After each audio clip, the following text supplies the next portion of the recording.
Bismillahirrahmanirrahim. Assalamualaikum warahmatullahi wabarakatuh.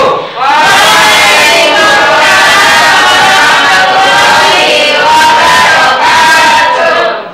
Kaifa halukum? Alhamdulillah, inna bi khair wa kaifa halukum? Alhamdulillah, ana bi khair.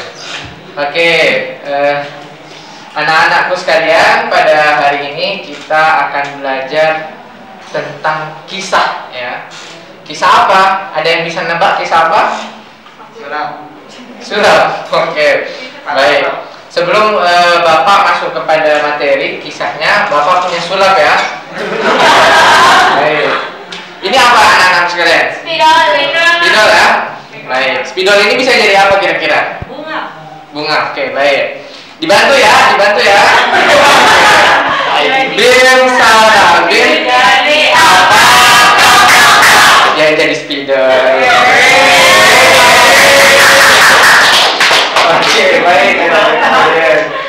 Sebelum kita mulai pelajarannya, kita baca doa dulu ya.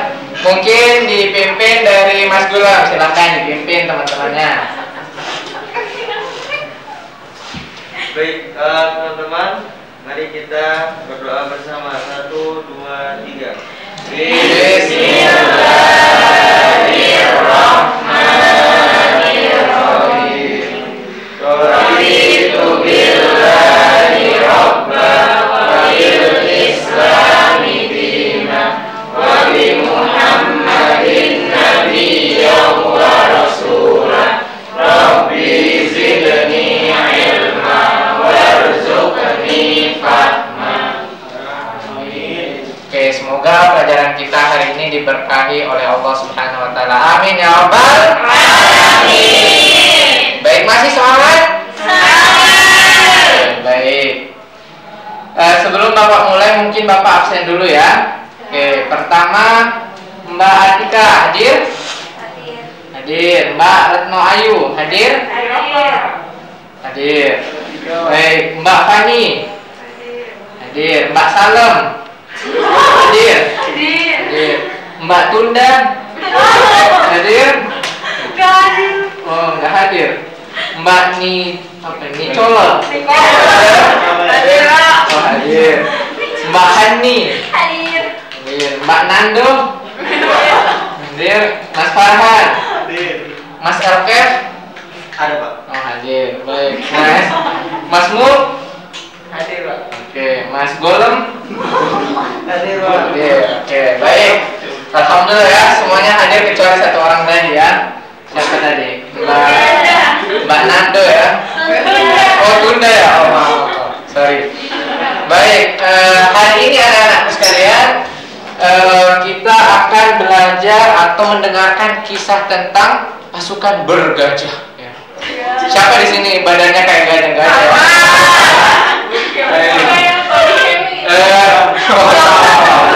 Oke.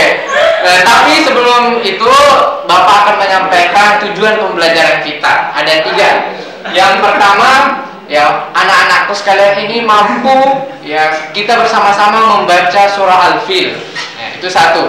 Yang kedua, anak-anakku itu mampu mengungkapkan atau menjelaskan makna yang terkandung dalam surah Al-Fil. Dan yang ketiga, anak-anakku mampu mendengarkan cerita itu dengan baik. Begitu ya tujuan pembelajarannya. Nah, Bapak langsung masuk kepada intinya ya. Bapak maaf ya tidak punya alat peraga, tapi insya Allah muka Bapak dan badannya akan memperagakan gitu ya. Baik. Oh jangan.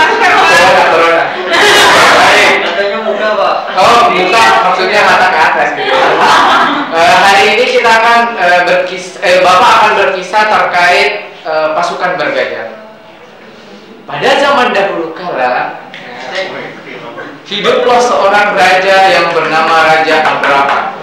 Dia terkenal sebagai raja yang berkuasa, hebat, kemudian ditakuti oleh rakyatnya. Kalau ketawa seperti ini,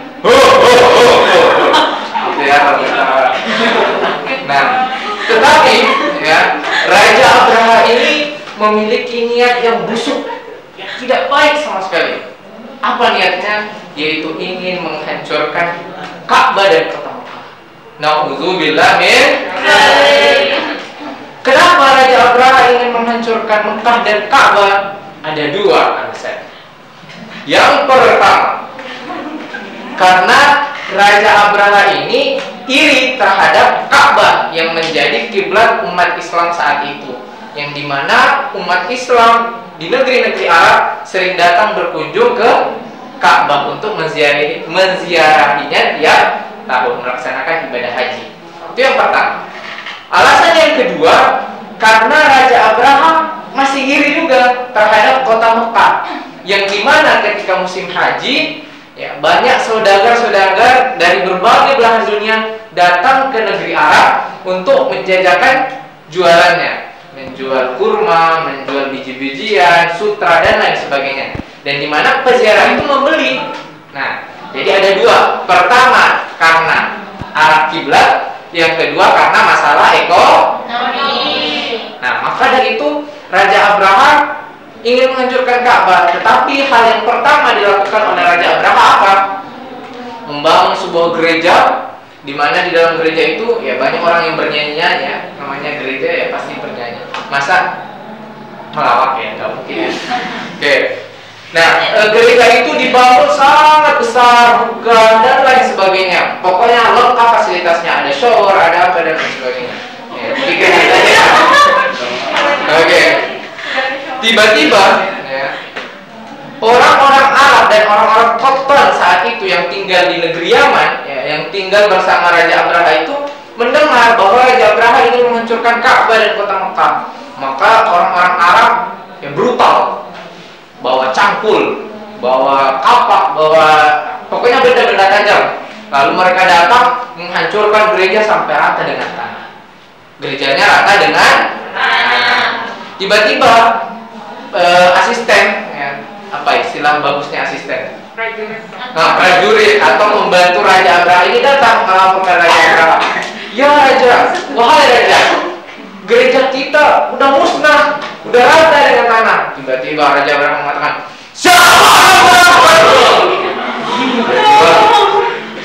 Raja Abraha sangat marah. Terus prajuritnya atau pembantunya itu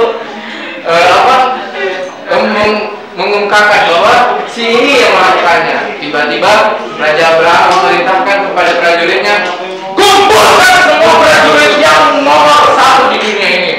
Lalu kita menyerang kota Mekah dan hancurkan Ka'bah dengan rata dengan tanah. Gitu ya? Pak, ulang Pak, ulang. Oh, diulang. Perkataannya Pak. Yang mana? Belum ulang kita tadi. Iya, yang gimana? Ulang Pak. Yang tadi loh yang awal. Dan kemudian setelah itu si prajuritnya ini pergi ke negeri Habasyah. Mereka menyewa prajurit atau pasukan bergajah, yang dimana konon katanya ya, pasukan bergajah ini adalah pasukan nomor elit saat itu dan sudah apa ya, terlatih nomor 1 lah intinya gitu. Didatangkanlah gajah-gajah ini ke negeri Yaman. Sampai saatnya tiba, Raja Abraha pasukannya dengan gajah-gajahnya itu menyerang atau berjalan menuju ke kota Mekah dengan gajahnya yang jalan. Berjalan sampai ke negeri Mekah. Bagaimana Pak? Gini. Baik, belah lainnya ya maksudnya gitu. Terus berjalan sampai ke perbatasan antara kota Mekah dan dua kota Mekah. Dan Raja Abraha pasukannya membuat sebuah tenda ya, mereka tinggal untuk beberapa waktu di situ. Lalu Raja Abraha memerintahkan kepada pasukannya, kepung kota Mekah, lalu rampas semua harta-harta yang ada di dalam kota Mekah. Maka prajuritnya masuk ke kota Mekah naik kuda. Prajuritnya mengambil harta dari rakyat Mekah atau unta-untanya. Nah, yang penting ini kan anak sekalian, ternyata dalam harta rampasan yang diambil oleh prajurit Abraha itu ada 200 ekor unta milik Abdul Muttalib. Siapa yang tahu Abdul Muttalib siapa? Kakek Nabiullah Muhammad Sallallahu Alaihi Wasallam. Tiba-tiba salah seorang rakyat Mekah datang kepada Abdul Muthalib mengatakan, "Ya Abdul Muthalib, untamu diambil, dirampas oleh pasukan Abraha sejumlah 200 ekor." Maka Abdul Muthalib agak marah ya, tetapi dengan pembawaan yang masih kalem, ya, masih diem-diem baik ya. Kemudian dia berangkat menuju tenda Abraha yang berada di luar kota Mekah. Kemudian dia bertemu dengan Abraha. Dia mengatakan, si prajurit atau asisten dari Abraha mengatakan, "Wahai Raja, Abdul Muthalib datang. Beliau adalah salah satu tokoh yang berpengaruh di kota Mekah." Maka Abraha senang. Mengapa dia senang? Karena dalam pikirannya bahwa Abdul Muthalib ini datang ke tendanya untuk meminta pertolongan, untuk meminta keringanan agar kota Mekah tidak dihancurkan. Nah, tetapi faktanya tidak begitu, saudara-saudara. Ya, faktanya Raja Abraha mengatakan, "Apa tujuanmu datang ke sini, ya Abdul Muthalib?" Terus Abdul Muthalib mengatakan, "Saya datang ke sini ya untuk mengambil unta-unta saya." Kemudian Raja Abraha kaget. "Kamu datang ke sini hanya untuk mengambil untamu? Kau tidak memikirkan Ka'bah dan kota Mekah?" Terus kata Abdul Muthalib, "Unta-unta itu adalah milik saya, tetapi Ka'bah merupakan milik atau rumah Allah Subhanahu wa Ta'ala." Lalu Abraha kaget, diam, tetapi geram.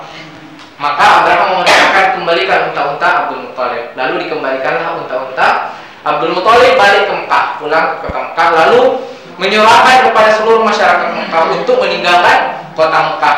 Kenapa? Karena kota Mekah saat itu ya akan dikepung oleh tentara Abraha, dan tentaranya subhanallah ya, kita tidak mungkin sulit untuk membayangkan.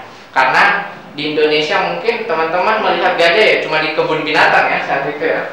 Nah, pada saat itu gajah menjadi tentara. Nah, tiba-tiba masyarakat Mekah keluar dari kota Mekah membawa seadanya saja pakaian, harta yang pokoknya yang bisa dibawa. Mereka bersembunyi di balik gunung-gunung, dan kota Mekah saat itu sunyi senyap, tidak ada lagi aktivitas. Tetapi Abdul Muthalib sebelum meninggalkan kota Mekah, dia berdoa di depan Ka'bah. Dia mengatakan, "Ya Allah, kami pergi meninggalkan kota Mekah untuk menyelamatkan diri kami, tetapi lindungilah Ka'bah ini sebagai rumahmu." Itulah doa Abdul Muthalib. Lalu Abdul Muthalib meninggalkan kota Mekah. Maka Abraha saat itu ya, karena saking marahnya dengan jawaban Abdul Muthalib sebelumnya, maka dia memerintahkan seluruh pasukannya untuk bersiap-siap berangkat menuju masuk ke kota Mekah untuk menghancurkan Makkah dan Ka'bah dan kota Mekah tersebut. Namun apa yang terjadi, teman-teman? Allah tidak meridhoi apa yang dilakukan oleh Abraha. Kemudian tibalah burung-burung yang kalau di dalam surah Al-Fil dinamakan burung ababil. Dasar gitu ya, terbang, dan di cengkramannya itu membawa bebatuan yang konon katanya dari neraka. Lalu batu itu dilepaskan tepat di atas pasukan Abraha. Maka binasalah seluruh pasukan Abraha, dan mereka tidak bisa masuk ke kota Mekah. Menyentuh saja tidak bisa, apalagi memasukinya. Nah, begitulah cerita tentang pasukan bergajah yang dihancurkan oleh burung ababil dengan izin Allah Subhanahu wa Ta'ala untuk menyelamatkan Ka'bah dan kota Mekah. Nah, mudah-mudahan dari sini anak-anakku bisa menyimpulkan ya, kira-kira apa hikmah atau apa pesan-pesan yang dapat kita ambil dari cerita ini. Nah, mungkin 3 orang, silakan Bapak berikan kesempatan. Oke, Mbak Tunda, ya, silakan. Jangan iri. Jangan iri, 1. Ada yang kedua siapa? Jadi pemimpin yang baik. Kenapa Mbak? Jadi pemimpin yang gak boleh kayak Raja Abraha. Oh, harus menjadi pemimpin yang baik ya. Nah, kemudian yang ketiga, Jangan suka mencuri barang orang lain. jangan suka mencuri barang orang lain. Karena kalau mencuri kenapa Mbak? Ya gak baik. Ya, nggak baik ya. Oke, betul, nggak baik. Oke, ada 3. Pertama apa? silakan semuanya 1, 2, 3. Jangan iri. Oke, ulang. 1, 2, 3. Jangan iri. Kedua. Jadi pemimpin yang baik. Ketiga. Jangan mencuri. Oke, alhamdulillah anak-anakku sekalian sudah paham, sudah mengetahui maksud dari kisah ini. Sebagai penutup, sebelum Ustaz tutup, sebelum Bapak tutup, ya, silakan kita bersama-sama membaca dan menghafalkan surah Al-Fil. Baik, Bapak yang memimpin, semuanya bersama-sama kita baca ya. 1, 2, 3. A'udzu billahi minasy syaithanir rajim. Bismillahirrahmanirrahim. Alam tara kaifa fa'ala rabbuka bi ashabil fil. Alam yaj'al kaydahum fi tadlil. Wa arsala 'alaihim tayran ababil. Tarmihim bihijaratin min sijil. Faja'alahum ka'asfin ma'kul. Alhamdulillahirabbil alamin. Shadaqallahul adzim. Baik anak-anak sekalian, sebelum kita akhiri pembelajaran pada hari ini, Ustadz akan memberikan tugas. Tugasnya udah, silahkan anak-anakku sekalian setelah pulang dari rumah menuliskan surah Al-Fil beserta artinya, pekan depan dikumpulkan. Begitu ya? Mari kita tutup pertemuan kali ini dengan bersama-sama mengucapkan hamdalah dan doa kafaratul majelis. Alhamdulillahirabbil alamin. Subhanakallahumma wa bihamdika asyhadu an la ilaha illa anta astaghfiruka wa atubu ilaik. Jika Ustadz ada salah baik perbuatan maupun perkataan selama mengajar, Ustadz mohon maaf ya. Oke, Ustadz tutup. Assalamualaikum warahmatullahi wabarakatuh.